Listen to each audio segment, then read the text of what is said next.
तो हम पढ़ रहे हैं निर्देशांक ज्यामिति। तो देखिए एक समतल है, ये एक समतल है। इस समतल को हमने 4 भागों में बांटा है। इस समतल को हमने इस प्रकार से 4 भागों में बांटा है। ये 4 भागों में बांटा है। दिए गए समतल को 4 भागों में बांटा गया है, ठीक है ना। अब ये जो समतल है इसे हमने 4 भागों में बांट दिया है। ये आपका एक्स अक्ष है, ये आपका वाई अक्ष है ना। और ये आपका जो क्रॉसिंग पॉइंट है ये मूल बिंदु है। और मूल बिंदु के निर्देशांक क्या होते हैं? मूल बिंदु के निर्देशांक 0 0 होते हैं। यहाँ पे x का मान भी 0 है और y का मान भी 0 है, यानी कि भुज। x का जो मान होता है वो भुज कहलाता है और y का जो मान होता है वो कोटि कहलाता है। तो भुज और कोटि दोनों 0 है, यानी कि यहाँ पर मूल बिंदु के निर्देशांक 0 0 है। ओके, ये जो आपका x अक्ष है, ये जो आपका x अक्ष है, इस x अक्ष का समीकरण अगर आपसे पूछा जाए कि बताइए x अक्ष का समीकरण, x अक्ष का समीकरण, तो x अक्ष का समीकरण y बराबर 0 होगा। y बराबर 0, y बराबर 0 क्यों होगा? क्योंकि x अक्ष पे y का वैल्यू 0 होता है ना।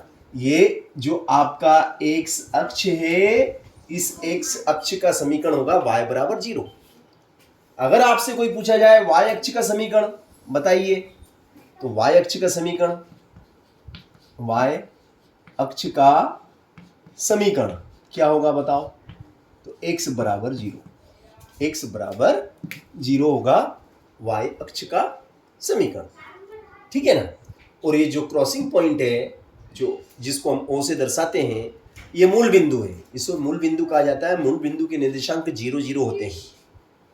यस, अब देखिएगा कि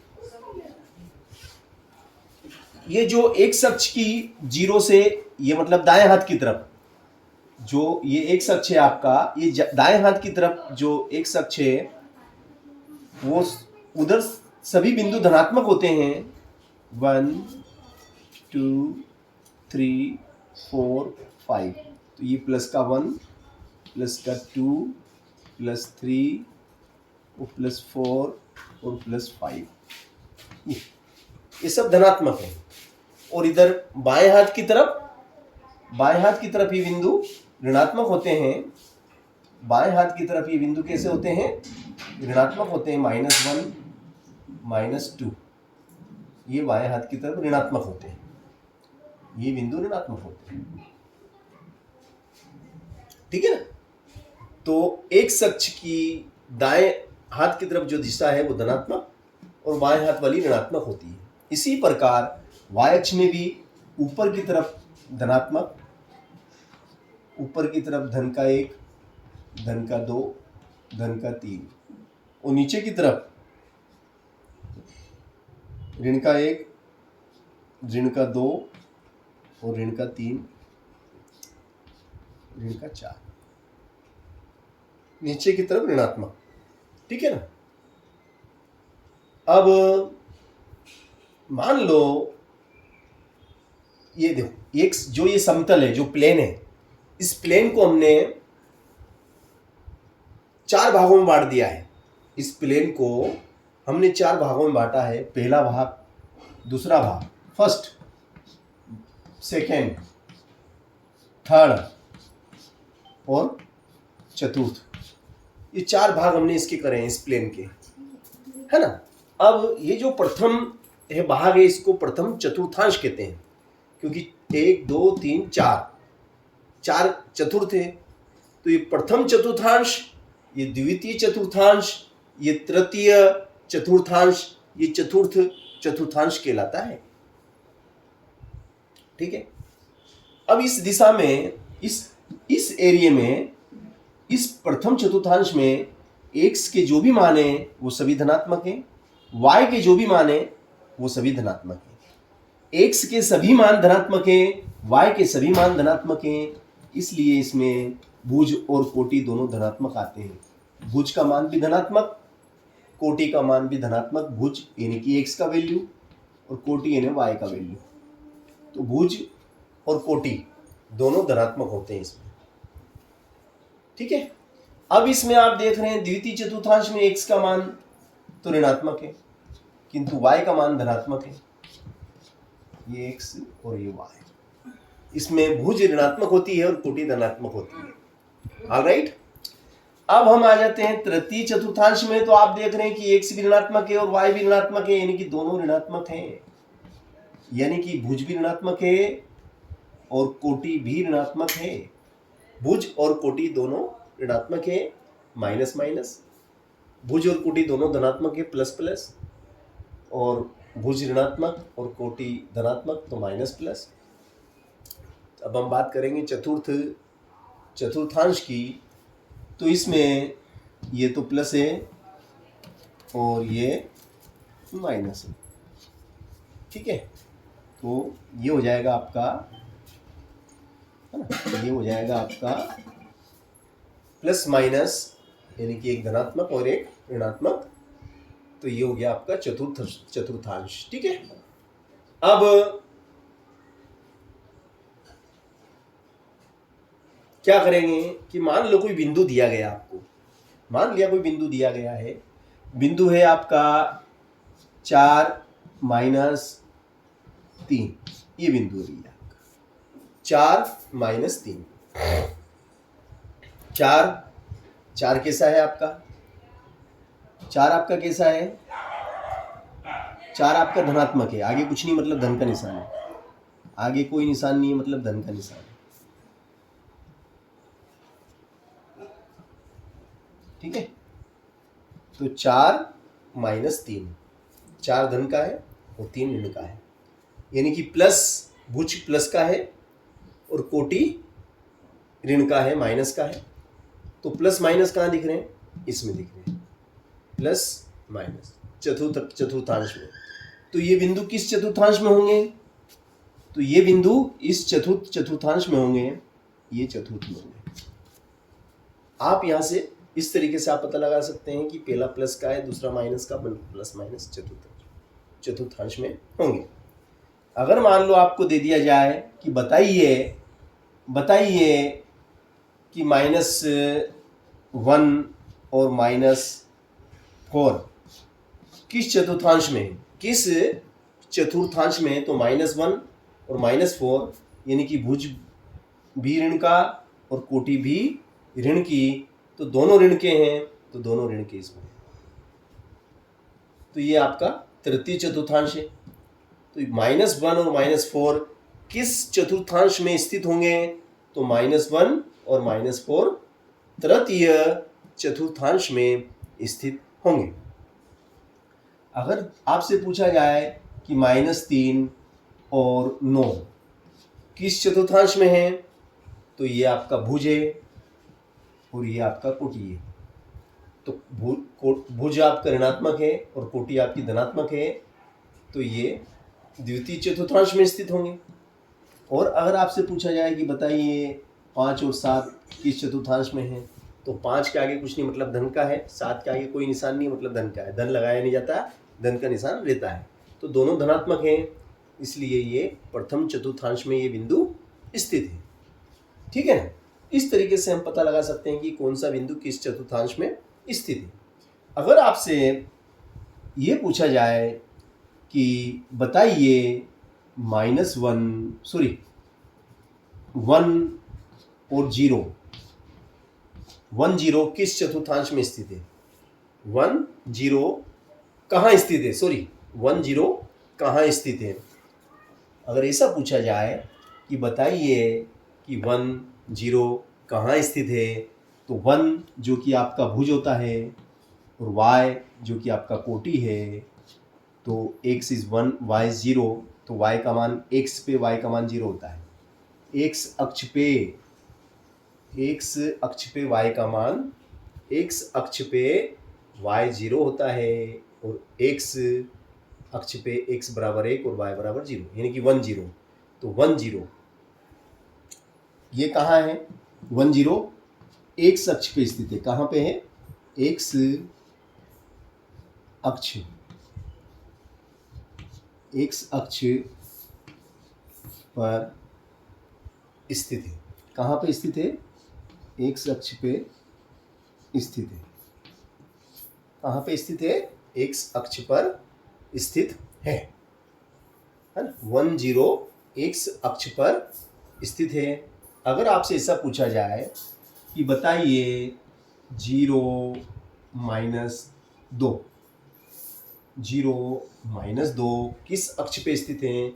0 -2 कहाँ स्थित है?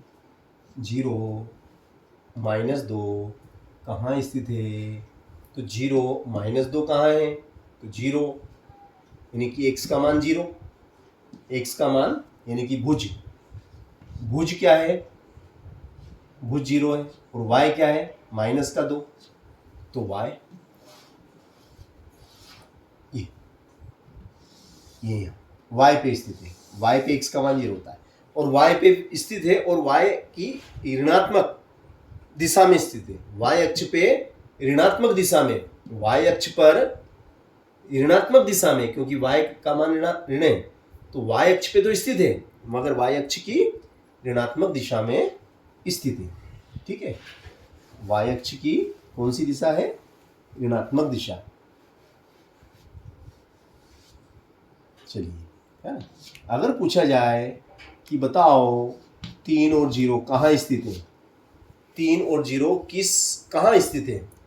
तो 3 x और y 0, तो ये x अक्ष पे स्थित है और x अक्ष पे भी x अक्ष की धनात्मक दिशा में, x अक्ष पर धनात्मक दिशा में, x अक्ष पर धनात्मक दिशा में, क्योंकि यहाँ y 0।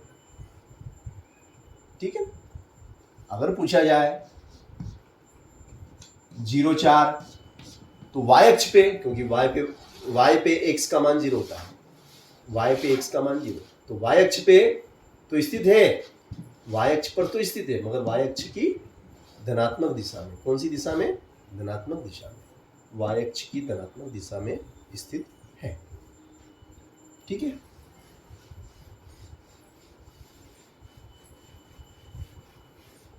चलिए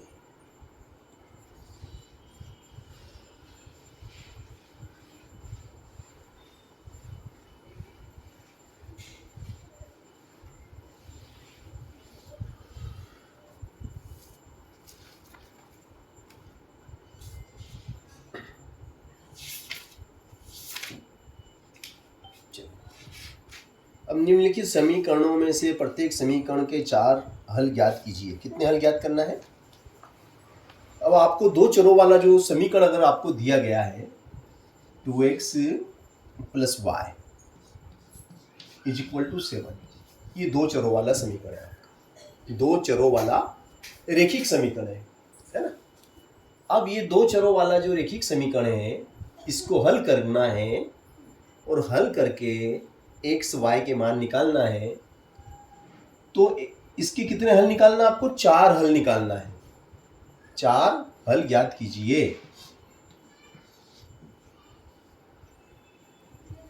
तो y बराबर क्या हो जाएगा आपका?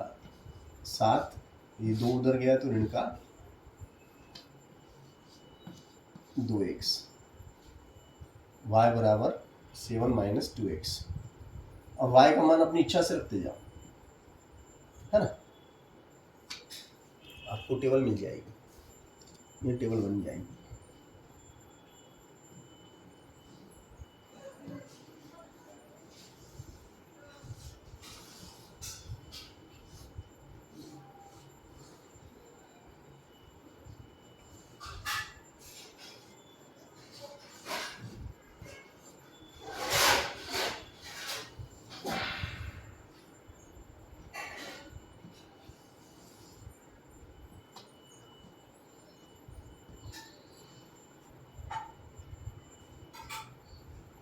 और y x y,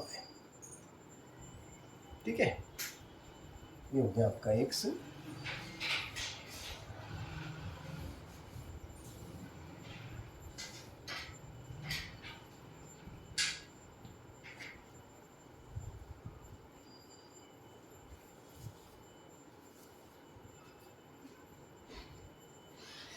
चलो अब आपको x का मान रखना है। अगर मान लो x का मान हम यहाँ पे 1 रखते हैं, x कितना रखते हैं 1, है ना, x हमने 1 रखा, तो y बराबर 7 माइनस 2 इंटू 1, तो 1 पुट करा तो y बराबर कितना हो जाएगा 7 माइनस 2 इज इक्वल टू 5, तो 5।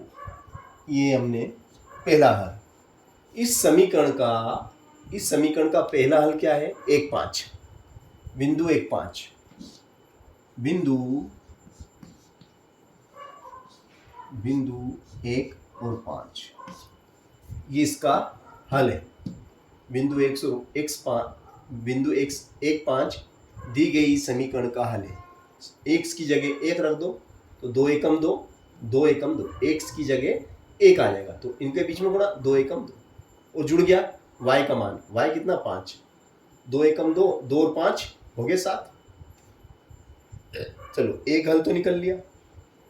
अब दूसरा हल पुट करो, रखो x बराबर 2 रख दो, यहाँ x बराबर कितना 2, x बराबर 2 रख दिया, तो 2 रखेंगे तो y बराबर कितना हो जाएगा 7 माइनस 2 गुणित 2 बराबर 7, 2 दूनी 4 बराबर 3।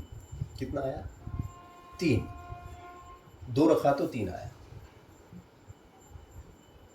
2 रखा तो 3 आया, देखो 2, तो 2 दूनी 4, 2 रखा 2 दूनी 4, 4 में फिर ये y कितना है 3, तो 4 और 3 7, y का मान 3। इस तरीके से ये हो गया आपका x तो 2 और y कितना है 3। ये बिंदु इस दी गई समीकरण का हल है, ये बिंदु दी गई समीकरण का हल है। बिंदु 2 3 दी गई समीकरण का हल है, क्योंकि हमने हल देख भी लिया पुट करके। ठीक है, चलो अब अगर आप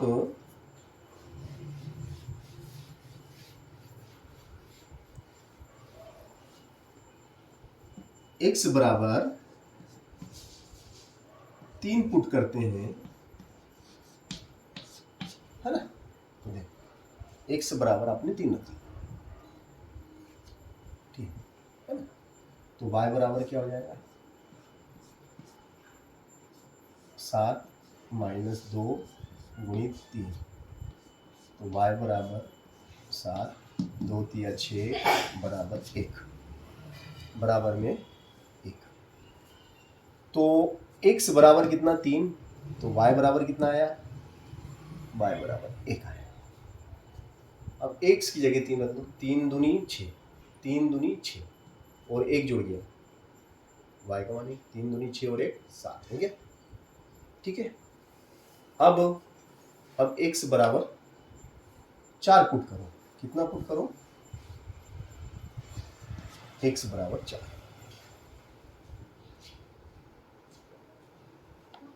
x बराबर 4, तो y बराबर 7 माइनस 2 गुणित x की जगह 4, तो ये हो जाएगा आपका y बराबर 7 माइनस 4 दूनी 8, y बराबर कितना ऋण का 1, y बराबर ऋण 1। तो इस तरीके से हमने दिए गई समीकरण के कितने हल ज्ञात करें। ये तो पहला हल हो गया, ये दूसरा हल हो गया, ये तीसरा हल हो गया और ये चौथा हल। कितने हल ज्ञात करें 1 2 3 4, दी गई समीकरण के 4 हल हमने ज्ञात करके दिखाया। ठीक है,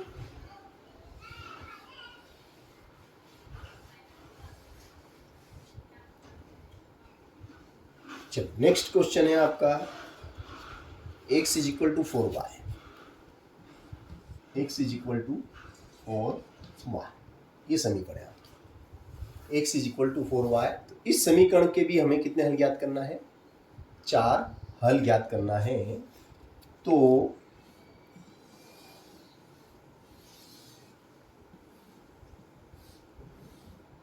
सॉरी,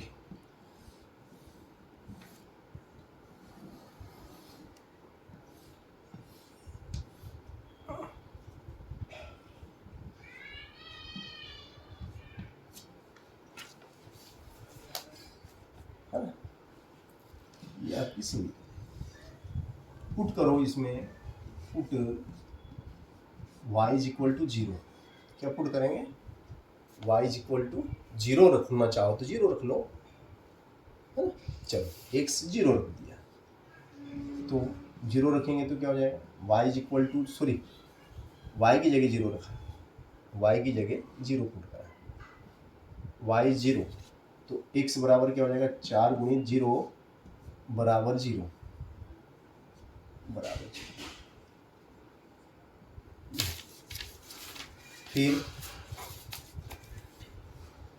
फिर y बराबर 1 रख दो, 1 रख दिया, y is equal to 1 put कर दिया, x बराबर क्या हो जाएगा? 4 गुणित 1 बराबर 4, x का मान 4। अब पुट करेंगे हम y बराबर 2 पुट करो, y बराबर 2 रख दो, x बराबर क्या हो जाएगा? 4 गुणित y की जगह 2, 4 गुणित 8, x बराबर 8। अब y बराबर पुट करो 3, y बराबर कितने? 3 पुट करो, तो क्या हो जाएगा? x बराबर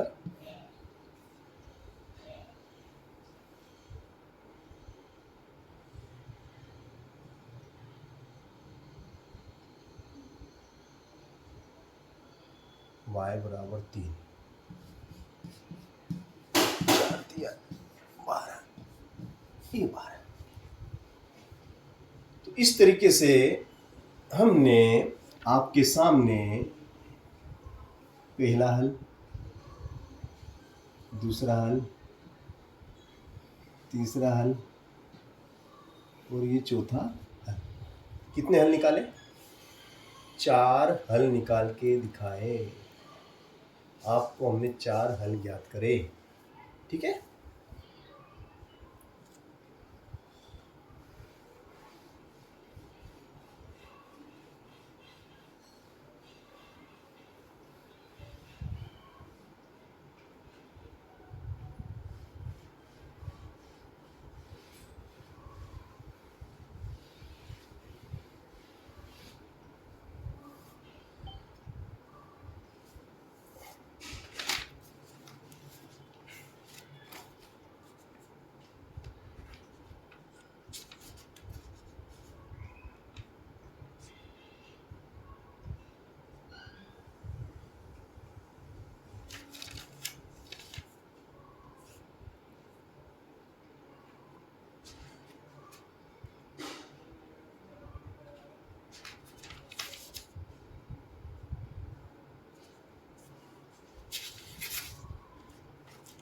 चलिए अब देखो, ये सवाल दिया है कि यदि तापमान 30 डिग्री सेल्सियस है तो फ़ारेनहाइट में तापमान क्या होगा? यदि तापमान 30 डिग्री सेल्सियस है तो फ़ारेनहाइट में तापमान कितना होगा? हमें C बराबर दिया है 30 डिग्री सेल्सियस, C बराबर 30 डिग्री सेल्सियस, तो ये तापमान फ़ारेनहाइट में निकालना है, क्वेश्चन मार्क, यानी कि सेंटीग्रेड में तापमान दिया गया है और उसको फ़ारेनहाइट में चेंज करना है। तो जो इसका सूत्र है C/5 is equal to F - 32 F minus 32/9, ये सूत्र है इसका। C/5 is equal to F minus 32/9। यहाँ सी की जगह सी का मान आ जाएगा, सी की जगह सी का मान 30/5 बराबर एफ माइनस 32/9। ठीक है, 5 से काट दो, 5 छंग 30, 5 छंग 30 तो 6 बराबर हो जाएगा आपका एफ माइनस 32/9, नीचे 1 है ना। फिर क्रॉस गुणा करेंगे इसमें और इसमें, तो ये हो जाएगा आपका, क्या हो जाएगा देखिएगा आप,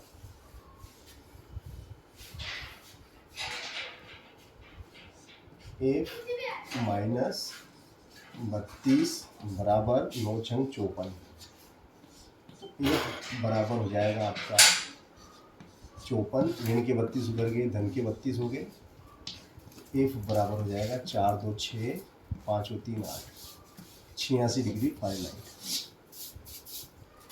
इस तरीके से मैंने आपके सामने सेंटीग्रेड में जो तापमान दिया गया था उसको फ़ारेनहाइट में चेंज करा।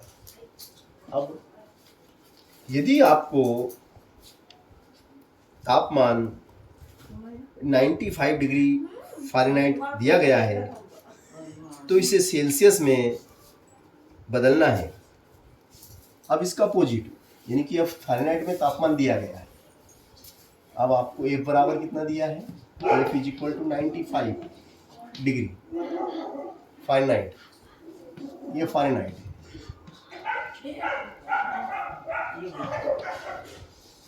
अब इसको बदलना है हमें सेल्सियस में, सी में बदलना है, तो सूत्र क्या है इसका, यहाँ लगा देंगे। सूत्र है C/5 is equal to F minus 32/9, C/5 is equal to F minus 32/9, इसका गुणा इसमें हो जाएगा, सॉरी अभी से खराब हो जाएगा, अभी तो वैल्यू पुट करेंगे। C/5, एफ का वैल्यू कितना है, एफ इज ए 95 माइनस 32/9 है ना। अब ये हो जाएगा आपका C/5 इज इक्वल टू 5 में से 2 गया तो 3, 9 में से 3 गया तो 6, नीचे नहीं, 9 सते 63, 9 सते 63, 9 सते 63, तो ये हो जाएगा आपका C/5 इज इक्वल टू 7/1, यहाँ से क्रॉस मल्टी होगा, C इज इक्वल टू 35। इस तरीके से हमने एफ का जो फ़ारेनहाइट, देखो ताप मापने के जो तापमापी होते हैं वो सेंटीग्रेड में भी सेंटीग्रेड तापमापी होता है, फ़ारेनहाइट तापमापी होता है ना। तो 100 डिग्री सेंटीग्रेड पे पानी उबलने लगता है। अब हमारे शरीर का तापमान अगर सेल्सियस में निकाले तो 37 सेल्सियस होता है, और फ़ारेनहाइट में अगर उसको देखा जाए तो 98 के आसपास होता है ना। और डॉक्टर अक्सर इस तापमापी का उपयोग करते हैं, ठीक है। तो एक मान एफ में दिया गया है तापमान, तो सी में बदलना है, और सी में दिया है तो एफ में बदलना है। सूत्र आपका ये रहेगा C/5 is equal to F minus 32/9, ये आपका सूत्र है। C/5 is equal to F minus 32/9। अगर आपको मान लो सी दिया गया है 37, सी कितना दे दिया आपको, सी का मान दे दिया आपको, सी इज इक्वल टू, उसने बोला कि C is equal to 37 degree, 37 degree Celsius है।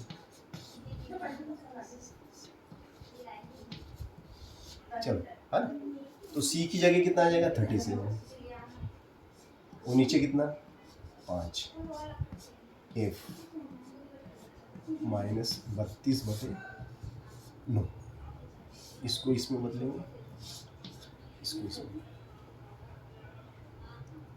तो 5 f -32 बराबर 37 गुणित 9, 37 गुणित 9। अब 5 गुणा में है तो गुणा वाली चीज कहाँ जाएगी, बटे में आएगी। चलिए f -32, तो 9 सत्ते 63 का 3, 9 सत्ते 63 का 3, 80 लगा 6, 9 तिया 27, 27 में 3 30 में 3 33 बटे 5, 5 का भाग लगा दो, 5 छंग 30, 5 छंग 30 दशमलव 5 छंग 30, ठीक है, 66.66। तो f बराबर हो जाएगा आपका, ये 32 ऋण का उधर गया तो धन का 32 हो गया, और ऑलरेडी पहले से कितना है 66.6, तो ये हो जाएगा आपका 6 3 9 और 2 6 8.6, ये आपका आंसर आया। क्या आंसर आया आपका, 98.6 डिग्री, 98.6 डिग्री आपका आंसर है। इतने डिग्री में तापमान इसका हो जाएगा, ठीक है। चलिए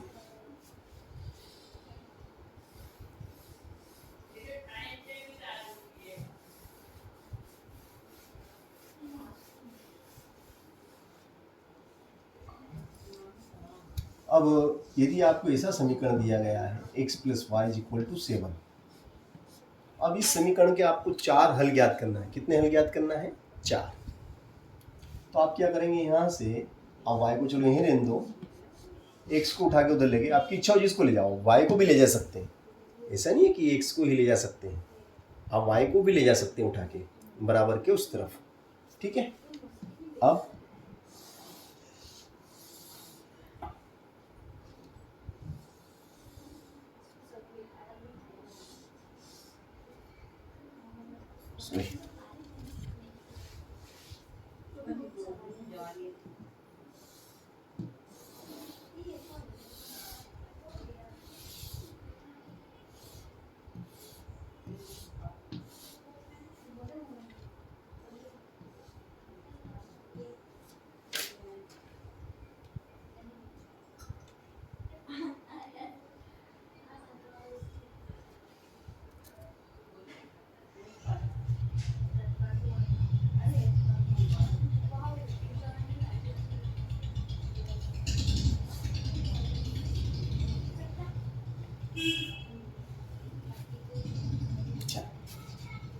अब x की जगह आप कितना पुट करेंगे, पुट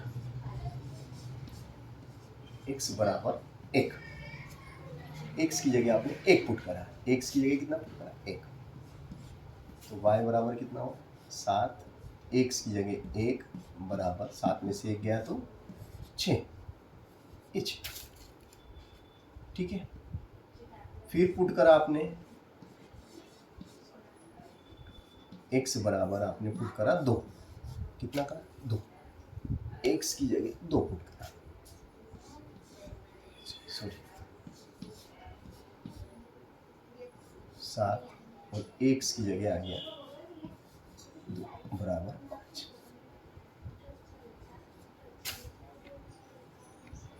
पुट करा फिर आपने, पुट x बराबर कितना पुट करा आपने, x बराबर पुट करा आपने 3, कितना 3 पुट करा, x बराबर 3 करा, तो y बराबर 7 - 3, तो 7 में से 3 गए तो 4, फिर पुट करा आपने x बराबर 4,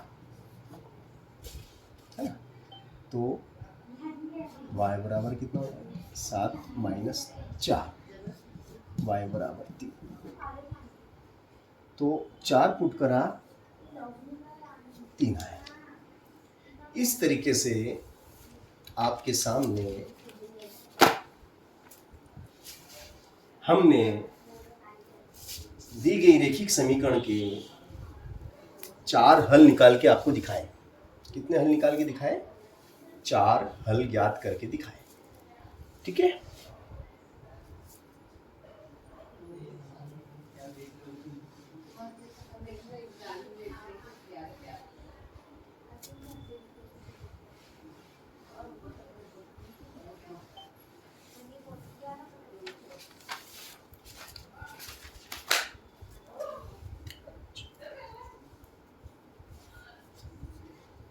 चलिए आगे चलते हैं। अब इसी क्रम को आगे बढ़ाते हुए चलो C बराबर अगर मान लो तापमान C बराबर आपको दिया गया है 100, कितने degree? 100 degree Celsius, 100 degree Celsius, और इसको फ़ारेनहाइट में चेंज करना है। किस में चेंज करना है आपको? चेंज इनटू फ़ारेनहाइट, F में निकालना है इसका। बाय फार्मूला सूत्र से, सूत्र क्या कहता है? C/5 is equal to F-32/9। ठीक है, एम्प्लाइज डेट C की जगह तो 100 आ जाएगा, नीचे 5 बराबर F-32/9। 5 दूनी 10, 0 की 0, 5 दूनी 10, 0 की 0, तो ये हो गया आपका 20 बराबर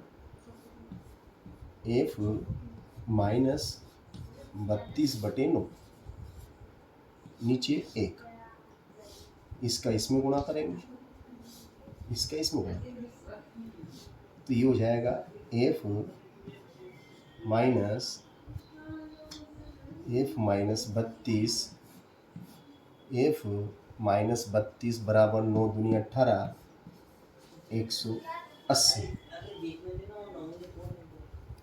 तो F बराबर हो जाएगा आपका, ऋण का 32 उधर जाएगा तो धन का 32 हो गया, ऋण का 32 उस तरफ गया, धन का हो गया, प्लस का 180 बराबर में हो जाएगा आपका 2 का 2, 8 और 3 11 का 1, 80 लगा 1, 1 और 1 2, 200 डिग्री, 212 डिग्री फ़ारेनहाइट। कितने डिग्री फ़ारेनहाइट हो गया?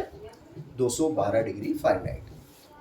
इस तरीके से हम एक तापमान को दूसरे तापमान में बड़ी आसानी से बदल सकते हैं। चलिए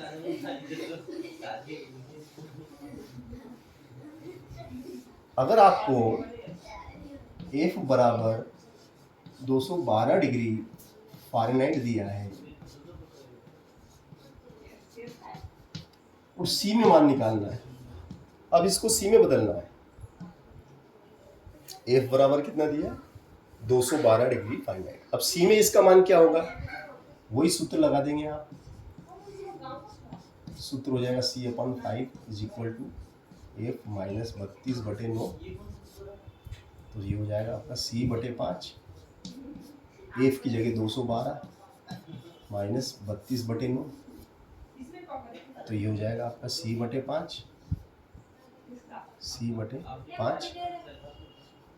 बराबर 212, तो 2 में से 2 गया तो 0, 11 में से 3 गया तो 8 और 1 नीचे 9, तो 9 से काट दो, 9 दूनी 18, 0, तो ये हो जाएगा आपका C/5 बराबर 20/1, तिरिया गुणा करेंगे, 20 पंजे 100, 100 डिग्री सेल्सियस, 100 डिग्री सेल्सियस। तो इस तरीके से हमने F में हमें वैल्यू दिया तो हमने C में निकाला, और C में दिया था तो उसको हमने F में चेंज करके आपको दिखाया था। ठीक है ना।